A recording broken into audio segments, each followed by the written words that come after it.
केंद्र सरकार की नीतियों के खिलाफ दिल्ली के रामलीला मैदान में किसान संगठनों से जुड़े मजदूर किसानों का आज से बड़ा प्रदर्शन होने जा रहा है। लेफ्ट पार्टियों की बैनर तले किसान और मजदूर केंद्र सरकार के खिलाफ हल्ला बोलेंगे। इस प्रदर्शन को मजदूर किसान संघर्षण रैली नाम दिया गया है। वहीं प्रदर्शन को लेकर किसान नेता अक्षांत पंडित ने हमारे संवाददाता नितिन चौधरी से खास बातचीत की। सुनिए। खाद की समस्या को लेकर पूरा किसान जूझ रहा है, लेकिन बात की जाए सरकार की तो सरकार जो है अलग अलग तरीके से अलग अलग मुद्दों पे बात करने के लिए तैयार रहती है, लेकिन किसान की समस्या को लेकर कभी तैयार नहीं हुई है। बता दें कि जिस तरीके से किसान, पूरे देश का किसान, आखिरकार कृषि कानून को लेकर भी बात की जाए तो वो भी किसानों ने 1 साल पहले धरना दिया था, लेकिन उसी के बाद में किसानों को जो खाद की समस्या है उस समस्या को लेकर सरकार बात करने के लिए अभी तक तैयार नहीं। हमारे साथ में किसान नेता हैं, अक्षांत पंडित हैं। अक्षांत सर, पहले इंडिया वॉइस पे आपका बहुत बहुत स्वागत है। जिस तरीके से किसान खाद को लेकर जूझ रहा है, अलग अलग देशों में बात की जाए किसानों को लेकर बड़ी समस्या रहती है, क्योंकि आपने 1 साल धरना दिया था। बिल्कुल। उस धरने में भी कुछ आपका निकल के नहीं आया था, तो खाद को लेकर क्या कहना चाहते हो आप? देखिए,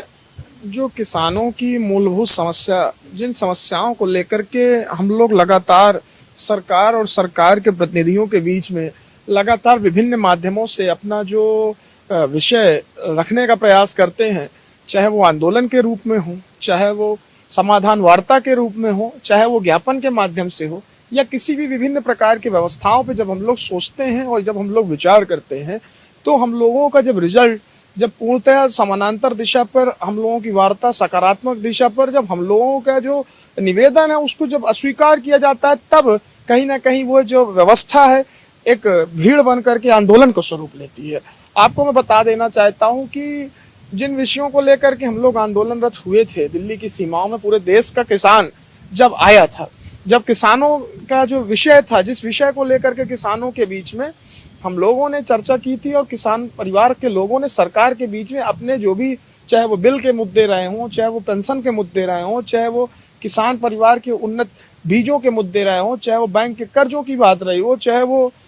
MSP की गारंटी की बात हुई हो, चाहे वो जैसे भी विभिन्न प्रकार की जो समस्याएं किसानों के लिए, जैसे कॉन्ट्रैक्ट फार्मिंग पर हम लोग बात कर रहे थे, और जैसे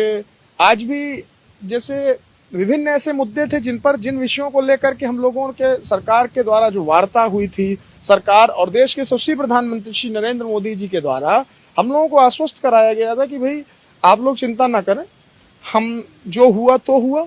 अब मैं इस मामले की स्वयं मध्यस्थता कर रहा हूँ और जो बिल है उनके मजबूती के साथ उनकी वापसी कराने की बात की थी, और आप चिंता ना करें, मैं इसमें एक सकारात्मक पहल करूंगा। सवाल और है मेरा आपसे, खुद आपके नेता राकेश टिकैत, उन्होंने घोषणा करी थी कि हम सरकार के किसी भी बीजेपी के लोगों को गांव में नहीं बढ़ने दिया जाएगा, कि अब तक सरकार हमारी बातों को नहीं करने जाएगी, हम सरकार को जीतने नहीं दिया जाएगा, सरकार हम बनाना नहीं चाहते, सरकार को हराएंगे। उस तरीके के बोर्ड भी लगाए गए थे कि किसानों के गांव में आना बीजेपी के लोगों का अलाउड नहीं है। तो आखिरकार इस तरीके का दोबारा जो मामला चला था, भारतीय जनता पार्टी की सरकार है, वो तो आपने देख लिया इस समय भी। खुद इसको देकर राकेश टिकैत खुद कहते हैं कि यहाँ से हम हराएंगे भारतीय जनता पार्टी को, जहाँ हराएंगे जो हमारी बात करेगा कृषि कानून को लेकर, किसान के हित की, तो हम उसकी सरकार बनाना चाहेंगे। देखिए, एक चीज मैं आपको बता दूं, राकेश टिकैत व्यक्तिगत क्या सोचते हैं या उनकी व्यक्तिगत क्या सोच है, ये वो जाने, मैं नहीं जानता। मैं किसी व्यक्तिगत टिप्पणी नहीं करता हूँ, ये मेरे एक नेचर की बात है। रही बात हम लोग जो चर्चा करने के लिए जो इस समय आया, हम लोग आप लोग आपके स्टूडियो में या हम लोग चर्चा कर रहे हैं, जो ये सबसे महत्वपूर्ण पॉइंट है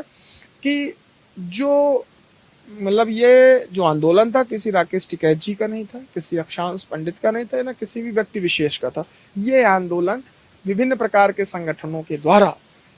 संयुक्त किसान मोर्चा नाम से एक संगठन बनाया गया था। इस पे ना किसी राकेश टिकैत की कोई राय थी, ना किसी अक्षांश पंडित की राय थी, ना किसान संगठनों की किसी की राय थी। एक प्रॉपर संगठन के द्वारा उस पे एक